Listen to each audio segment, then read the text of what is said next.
बोलिए वृंदावन बिहारी लाल की जय, सियावर रामचंद्र महाराज की जय। सत्संग करो, ताप और संयम से पवित्र होकर भावना से तीर्थ में जाओ। यहाँ से हमने कथा छोड़ी थी, यहीं से शुरू कर रही हैं। अयोध्या वैराग भूमि है, सरयू जमुना का किनारा भक्ति भूमि है, ब्रज भूमि प्रेम भूमि है, कांशी गंगा का किनारा ज्ञान भूमि है, नर्मदा का किनारा तपोभूमि है। गंगा और नर्मदा का वाहन है मगर, श्री जमुना और श्री सरयू का वाहन है कछुआ। श्री गंगा जी नर्मदा जे ज्ञान स्वरूपा है, ज्ञान मोह रूपी मगर को मारता है, अज्ञान का विनाश करता है। श्री जमुना जी और सरयू जी भक्ति स्वरूपा है, इसका वाहन कछुआ अपने को स्थित प्रज्ञ बनाता है। स्थित प्रज्ञा का लक्षण वर्णन करते समय भगवान को भी कछुआ याद आता है। जरा भी भय सा लगा कि कछुआ एकदम अपने सब अंगों को सिकोड़ लेता है, समेट लेता है, अपने खोतर में खींच लेता है। इंद्रियों के विषय मनुष्य के लिए भय रूप है। जो इन विषयों से अपनी सर्व इंद्रियों को समेट लेता है, खींच लेता है, उसकी बुद्धि स्थिर हो जाती है। सरयू में स्नान करके विश्वामित्र जी दशरथ राजा के दरबार में पधारे। विश्वामित्र जी को आता देखकर दशरथ महाराज उठकर खड़े हो गए। तुम्हारे आंगन में कोई साधु संत आवे, कोई ब्राह्मण आवे तो तुम भी उठकर खड़े हो जाओ। कितने भी लोग तो ऐसे समझते हैं कि ये महाराज कुछ मांगने आए होंगे। कोई मांगने आवे, वहाँ मुझे उठने की क्या जरूरत है? मैं देने वाला हूँ, इससे बड़ा हूँ। देने वाला कोई बड़ा नहीं और लेने वाला कोई छोटा नहीं। जीव मात्र ईश्वर का अंश है, ईश्वर की संतान है।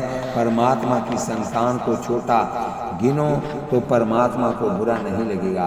प्रभु के राज्य में कोई बड़ा नहीं, कोई छोटा नहीं, सभी समान है।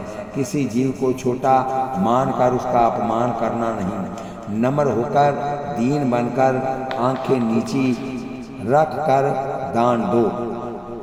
कितने ही दान देते हैं परंतु आकड़ के देते हैं, कितने ही दो चार धक्का देते हैं। इससे ठाकुर जी को बहुत बुरा लगता है।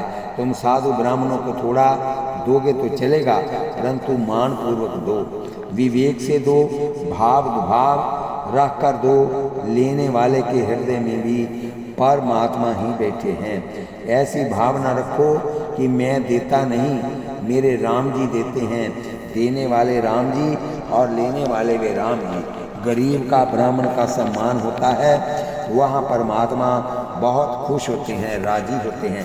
दशरथ महाराज कर खड़े हुए, उन्होंने विश्वामित्र का स्वागत किया, उनकी पूजा की, हाथ जोड़कर उनका अभिनंदन किया।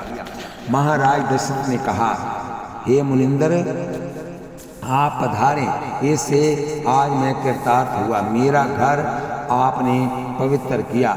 जिस घर में आप जैसे महानुभाव पधारते हैं, उस घर में सब प्रकार की संपत्तियाँ आती हैं। जिस घर में वैराग्य जिस घर में बगैर आमंत्रण के कोई भजनानंदी वैष्णव साधु संत आवे, वह घर वैकुंठ जैसा है। घर की शोभा संत सेवा से होती है। जिस घर में गरीब का सम्मान होता है, जिस घर में श्री राम भजन, श्री कृष्ण कीर्तन होता है, वह घर प्रभु का धाम है।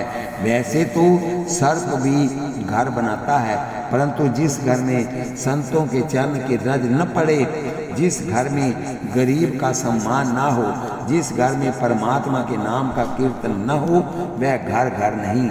महाराज दशरथ ने विश्वामित्र जी से कहा, आप कृपा करके पधारे, इससे मन में बहुत आनंद हुआ है। मैं आपकी क्या सेवा करूं? विश्वामित्र जी ने दशरथ राजा से कहा, मैं कुछ विशेष मांगने आया हूं।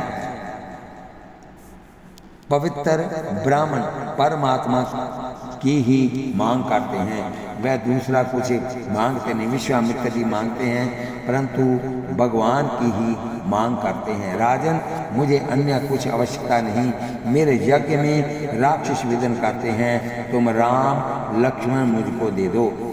असुर समूह सतावहि मोही, मैं जाचन आयो नृपतोही। अनुज समेत देव रघुनाथा, निश्चर भद मैं हो सनाथा। राम लक्ष्मण राक्षसों का विनाश करेंगे, मेरे यज्ञ परिपूर्ण होगा। विश्वामित्र जी ने रामचंद्र जी की मांग की तो राजा दशरथ महाराज का उत्साह मंद हो गया। वह हाथ जोड़कर बोले, गुरुदेव, मेरे राम को मेरी आंखों से दूर न करो। मैं राम को रोज निहारता हूँ, फिर भी इसको देखने से मन की तृप्ति होती नहीं। दर्शन से जिसको तृप्ति हो उसकी भक्ति कच्ची। वैष्णव दर्शन का लोभी होता है, एक बार, हजार बार, अनेक बार दर्शन करें तो भी उसको तृप्ति होती नहीं। दशरथ महाराज ने कहा, अपने राम को देखते रहने से मेरा मन तृप्त होता नहीं। गुरुजी, वृद्ध अवस्था में आप सबके आशीर्वाद से मेरे घर चारों बालक हुए हैं और ये चारों बालक मुझको प्यारे लगते हैं। मेरा राम तो मुझको प्राण की अपेक्षा भी बहुत प्यारा है। राम मेरा पुत्र है, इसी से मुझको प्यारा लगता है। ऐसा नहीं है, मेरे राम जी बहुत ही सगुण एकत्रित हैं, साधगुण एकत्रित हैं मेरे राम में। मेरे शत्रुओं को भी ये प्यारा लगता है। मेरे शत्रु भी राम जी की प्रशंसा करते हैं। शत्रु जिसकी प्रशंसा करें वह प्रशंसा सच्ची होती है। जहाँ तुम्हारा प्रेम है, स्नेह है, वहाँ तुमको कोई दोष दिखाई देगा नहीं। तुम उसकी प्रशंसा करो, इसमें क्या आश्चर्य है। पुत्र का विवाह न हो तब तक उसकी माँ भी उसके विषय में झूठी प्रशंसा करती है कि वह तो बहुत चतुर है, रूपवान है। अरे कैसा चतुर है, ये तो संसार को अच्छी तरह खबर है। घर के लोग प्रशंसा करें वह सच्ची नहीं, शत्रु प्रशंसा करें वह सच्ची है। दशरथ महाराज ने कहा, गुरु जी, मेरा राम सबको प्यारा लगता है, आपको अधिक तो क्या कहूँ। इस जगत के इतिहास में मेरे राम जैसा पुत्र हुआ नहीं और मुझको ऐसा लगता है कि भविष्य में ऐसा बालक होगा भी नहीं। मेरा राम दिन में 2 बार मुझे साष्टांग वंदन करता है। वह बहुत भोला है, बहुत शर्मीला है। अपनी तीनों माताओं की वह बहुत सेवा करता है, छोटे भाइयों की हमेशा देखभाल करता है। मेरा राम बहुत पवित्र है, वह कभी आंख ऊंची कर किसी स्त्री को देखता नहीं। वह संयम की मूर्ति है। राम जी का वर्णन करते करते महाराज दशरथ की आंखें भीग गई, हृदय पिघल गया। वह कहने लगे, गुरुजी, मैं आपसे स्पष्ट कहता हूँ, जल बिन कदापि मछली जीवित रह सके, परंतु राम को देखे बिना ये दशरथ जीवित न रह सकेगा। महाराज दशरथ ने जो कुछ कहा वह अक्षरा अक्षा सत्य है।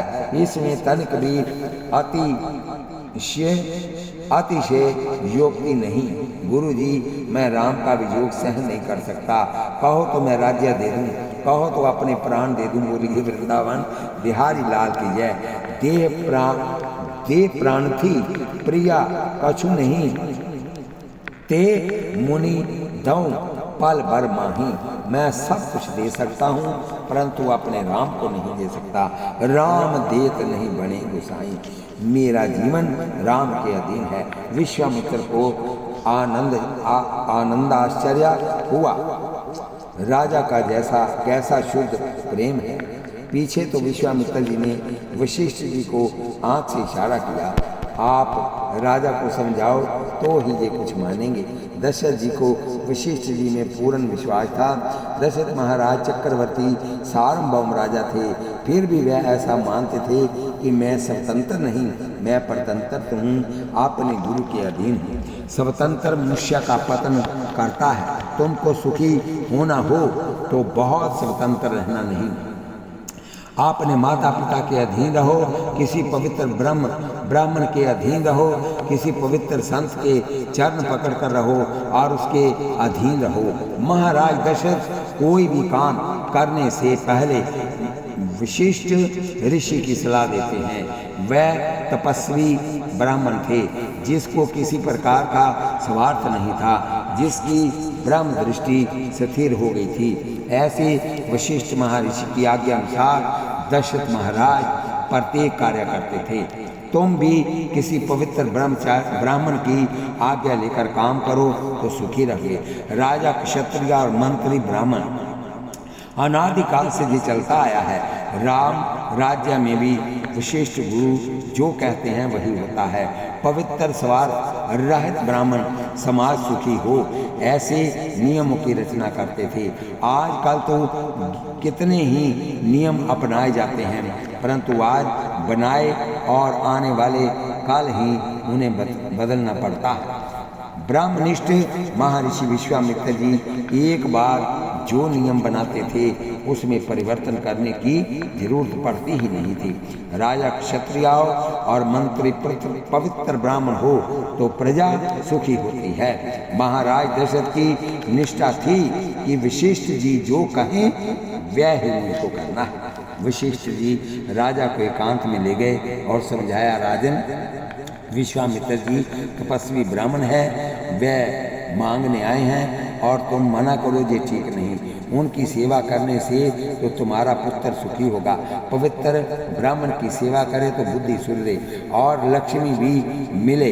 कल ही राम का जन्माक्षर मेरे हाथ में आया था, उसको देखकर मुझे ये विश्वास है कि इसी वर्ष अति सुंदर कन्या के साथ राम जी की लगन होनी है। जन्माक्षर में ऐसा योग है, मुझे लगता है कि ये विश्वामित्र जी राम जी की लगन कराने के लिए ही आए हैं। तुम राम को उनके साथ भेज दो, साफ कुशल मंगल होगा। राजा दशरथ ने आनंदित होकर पूछा, गुरु जी, आपको विश्वास है कि मेरे राम की लगन कराने के लिए ही विश्वामित्र जी आए हैं? वशिष्ठ जी कहा, हाँ, मुझे ऐसा ही लगता है। तब राजा ने कहा, तब तो राम को आने वाले कल नहीं आज ही भेजने को तैयार हूँ। जल्दी जल्दी मुहूर्त निकालो। गुरु जी, मेरी वृद्ध अवस्था है, इस कारण से मुझे भय लगता है कि ये शरीर कब पूरा हो जाए। कुछ कहा नहीं जा सकता, मेरे राम का विवाह हो जाए, श्री सीताराम सिंहासन पर विराजें और मैं अपनी आंखों से देखूं।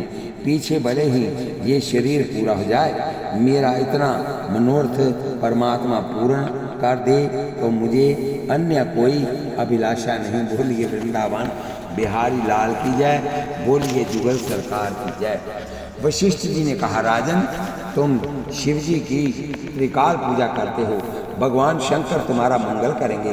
विश्वामित्र जी मांगने आए हैं तो इनको राम लक्ष्मण दोनों भाइयों को देकर प्रसन्न करो। राजा दशरथ सहमत हुए, परंतु राम जी में वैराग्य जागृत हुआ था।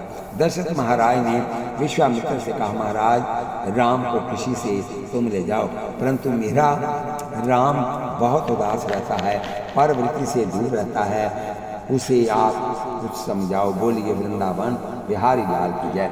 विश्वामित्र जी के कहने से वशिष्ठ ऋषि ने रघुनाथ जी को दिव्य उपदेश दिया।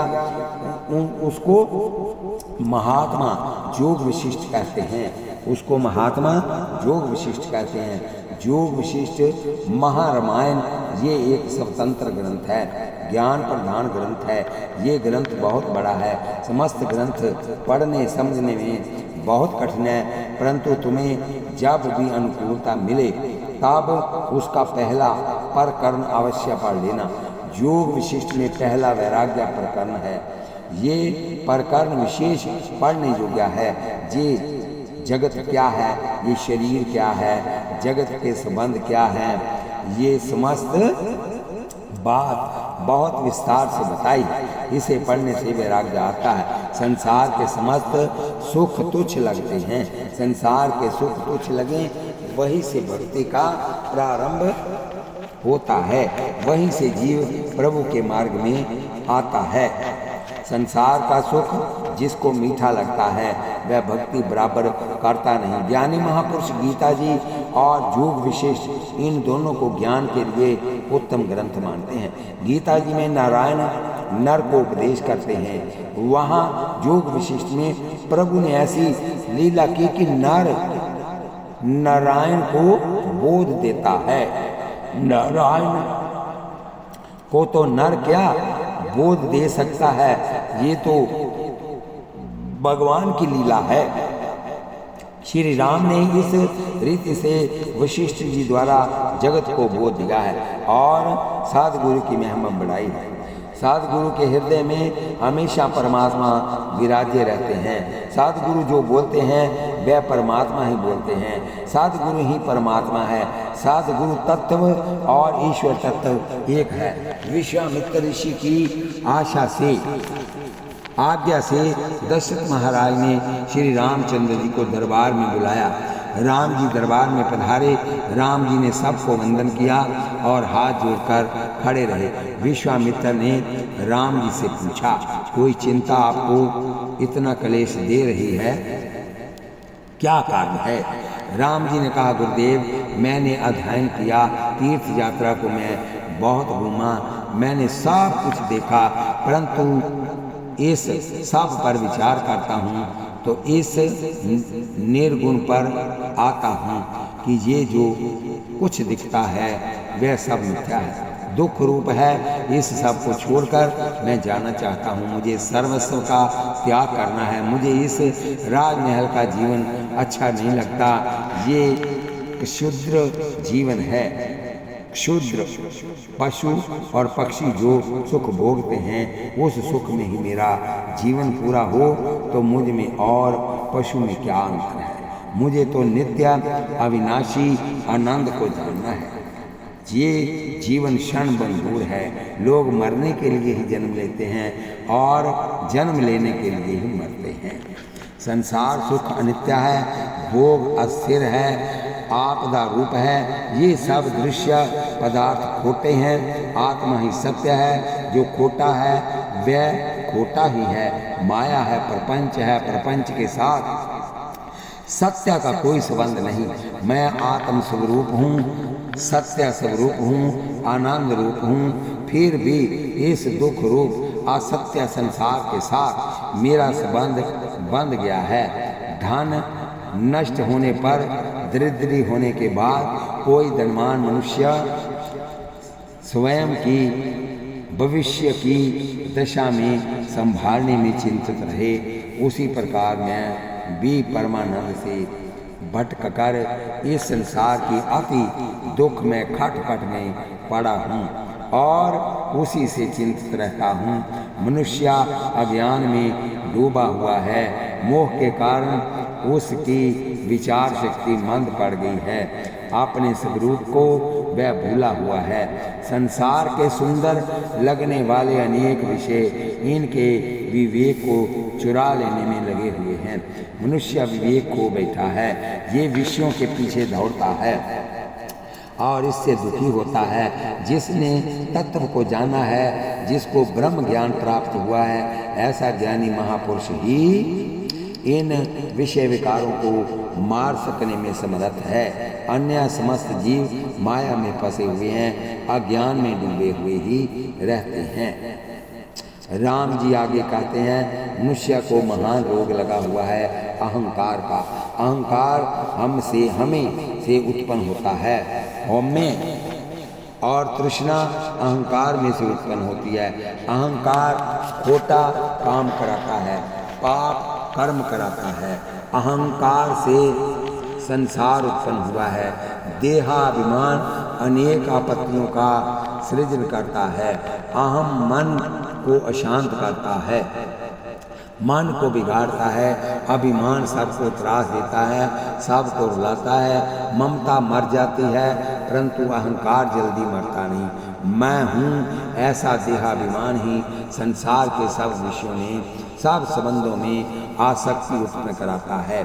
इस असार संसार में अहंकार रहित होकर रहना ही सार है। गुरु जी, मैंने अब ये अहंकार वृत्ति छोड़ दी है।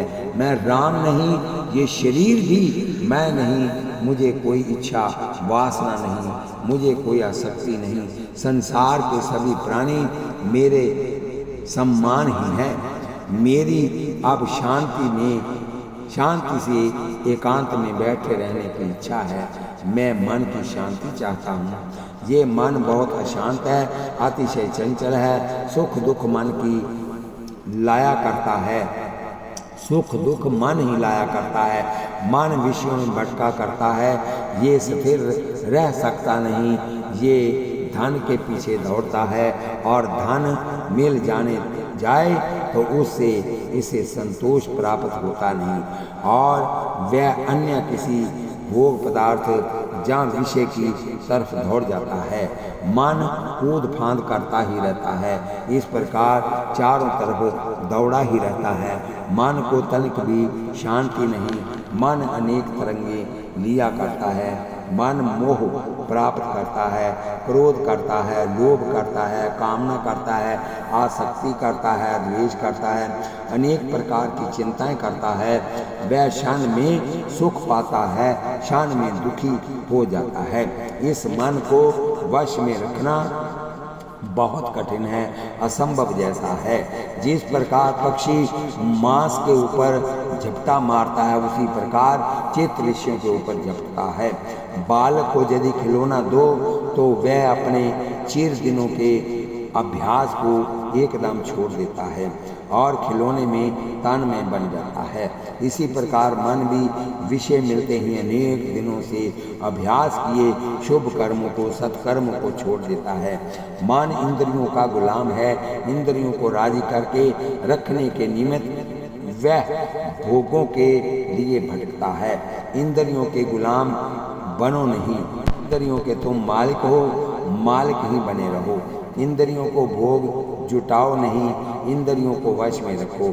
इंद्रियों को वश में रखने के लिए दो उपाय हैं। ज्ञान मार्ग कहता है इंद्रियों के साथ झगड़ा करो, इंद्रियों को मारो। भक्ति मार्ग कहता है इंद्रियों को मारो नहीं, इंद्रियों को समझाकर उसको प्रभु के मार्ग में लगाओ। भक्ति रस से उनका पोषण करो। इंद्रियां रूपी पुरुषों को प्रभु को अर्पण करो। ज्ञान मार्ग अत्यंत कठिन है। योगियों को प्राणायाम, प्रत्याहार आदि में बहुत कष्ट होता है। साधारण मनुष्य के लिए भक्ति मार्ग बहुत सरल है। भक्तों को भक्ति में अतिशय आनंद मिलता है। जगत में दो मार्ग हैं, एक त्याग का, दूसरा समर्पण का। त्याग मार्ग में जो ना जा सके उसके लिए समर्पण मार्ग है। मन ही जीव को बंधन में रखता है। मनुष्य की मुक्ति के लिए इच्छा होने पर भी मन उसे साधन करने देता नहीं। मनुष्य मन का कैदी बन जाता है। इसी मन रूपी शत्रु को जीतने के लिए महापुरुष ने शाम धम आदि जो साधन बताए हैं उसको करने की बहुत आवश्यकता है। चित्त हो तो ही संसार है। इस संसार को मन की कल्पना ने ही उपजाया है। मन का कोई आकार नहीं, मन स्वयं कल्पित है, असत्य है। इस कल्पित मन की कल्पना से उत्पन्न हुआ संसार भी कल्पित और मिथ्या है।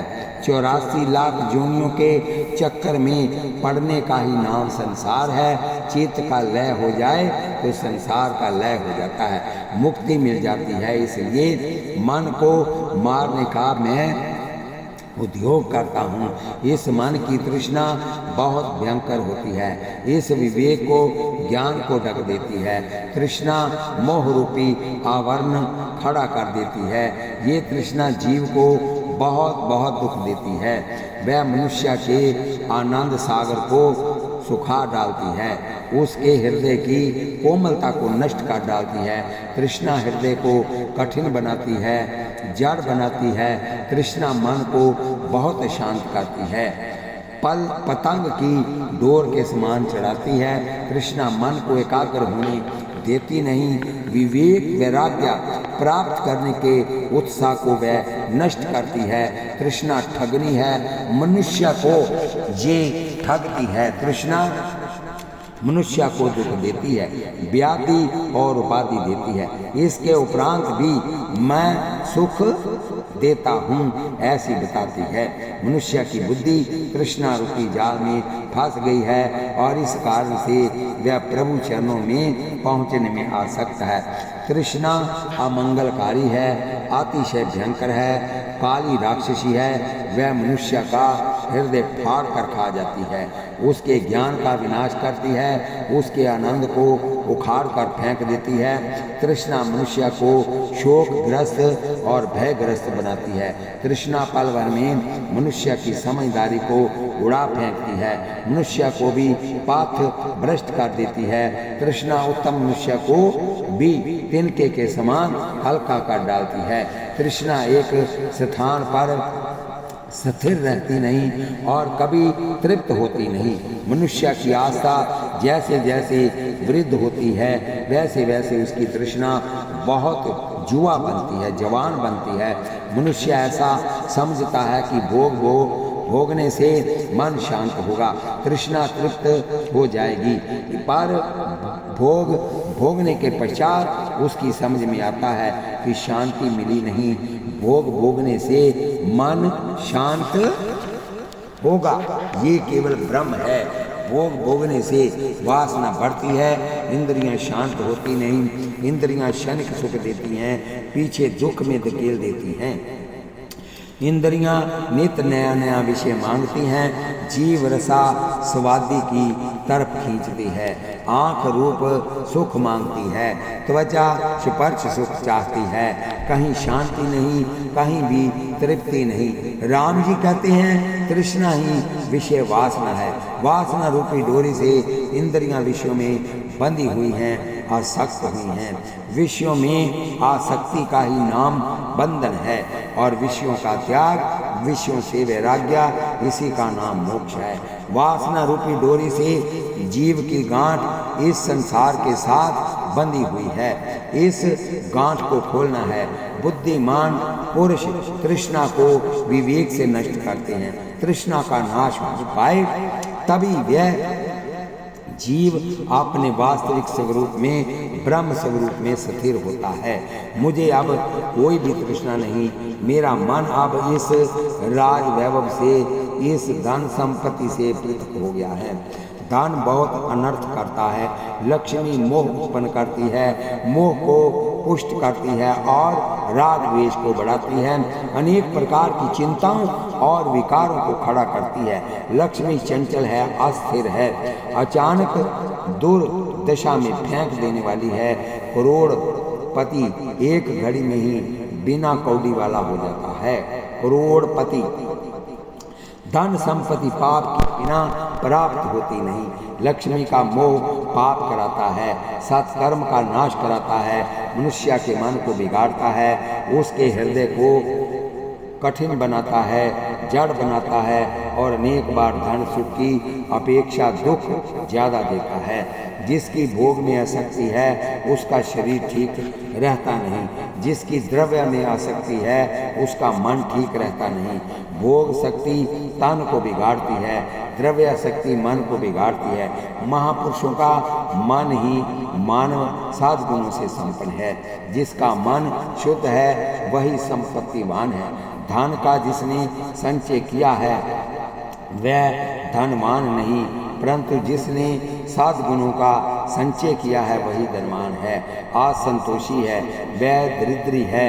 सद्गुणों से हीन, शील से हीन मनुष्य दरिद्री है। राम जी ने विश्वामित्र ऋषि से कहा है, इस जीवन का कोई भरोसा नहीं, देशम घूर है, अनित्य है। फिर भी मनुष्य ऐसा समझ बैठा है कि शरीर ही आत्मा है, मैं ही शरीर हूँ। मनुष्य अस्थिर वायु को पकड़कर रखने की इच्छा करता है, नित्य स्वरूप आत्मा पर दृष्टिपात करता नहीं और इससे अंत में दुखी हो जाता है।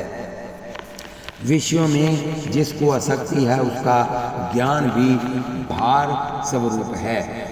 अविवेकी को शास्त्र भार रूप बनते हैं।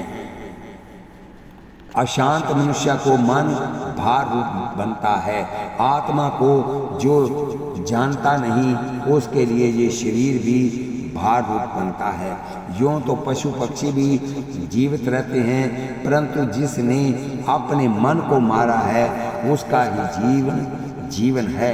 मनुष्य देह पाकर जो साधन करता है, जो जन्म मरण के चक्कर से छूटने का पुरुषार्थ करता है, उसका जीवन सफल है। काल तो मनुष्य के पीछे पड़ा हुआ है। भोग से अनेक रोग होते हैं। भयंकर रोग मनुष्य के शरीर को निरंतर चूसा करते हैं। बिल्ली जिस प्रकार चूहे को निगल जाने के लिए ताक में रहती है, उसी प्रकार काल मनुष्य को निगल जाने को ताका करता है। काल दुख देता है। काल जवानी को गलाकर वृद्ध अवस्था देता है। काल अंत में मृत्यु देता है। दुख पूर्ण अस्थिर क्षण भंगुर मृत्यु के पात्र के समान ये देह अत्यंत तुच्छ है। इसके जैसा तुच्छ जगत में दूसरा कोई नहीं है। अनेक जन्मों से काल जीव को मारता आया है। काल पकड़ता है तब उसकी पकड़े कोई छुड़ा सकता नहीं, तब उसकी पकड़ से कोई छूट सकता नहीं। पत्नी पुत्र सगे संबंधी कोई भी काल की पकड़ से मनुष्य को बचा सकते नहीं। काल की पकड़ से वही छूटता है जिसे ब्रह्म ज्ञान है, जिसे परमात्मा के दर्शन हो जाते हैं। राम जी अपनी उदासीनता की बात दशरथ महाराज से करते हुए कहने लगे, पिताजी इस मनुष्य देह में क्या है? मांस स्नायु और हड्डियों से भरे हुए घने छिद्रों वाले इस शरीर की ढोल में मनुष्य बिल्ली की तरह घुसा बैठा हुआ है। इस देह में आंतड़ियां हैं, इसमें असंख्य नाड़ियों की भूल भुलैयां हैं। मनुष्य देह अनेक विकारों से भरपूर है, दुर्गंध युक्त है और अंत में मृत्यु के मुख में चला जाता है। ये देह एक मलपिंड है, गंदा। इस देह से अधिक सारहीन और नाकाम पदार्थ इन तीनों लोकों में दूसरा एक भी नहीं। राम जी कहते हैं ये देह दुख रूप है, केवल दुख के लिए है। अनेक वासना विकार रूपी जहरीले सर्प इसमें निवास करते हैं। मन इंद्रियां विषयों में आसक्त है। अनेक प्रकार की चिंता और रोगों का धाम रूप है। बाहर और भीतर रक्त तथा मांस से ही भरी हुई नाश को प्राप्त होने के स्वभाव वाली इस काया में रमणीयता वाली क्या वस्तु है? पालन पोषण कर बड़ा किया हुआ, जतन करके जलाया हुआ ये शरीर मरने के बाद जीव के साथ जाता नहीं। ऐसे कृत्य घनी शरीर के ऊपर आस्था किस प्रकार रखी जा सकती है? बारंबार सुख दुख का अनुभव करने पर भी देह में ज्ञान आता नहीं। ये देह अज्ञान से ही भरा हुआ है। वैभव ऐश्वर्य सता अथवा लक्ष्मी इसको अविनाशी बना सकते नहीं। संपत्ति राज वैभव सुंदर शरीर इत्यादि का क्या प्रयोजन है, क्या लाभ है? अल्प समय में ही काल इस सब का विनाश कर देता है। कोई भोगी हो अथवा दरिद्री हो, देह दोनों का समान है, दोनों ही मर जाते हैं। ये देह गुण अवगुण के ज्ञान से वहीन है। ये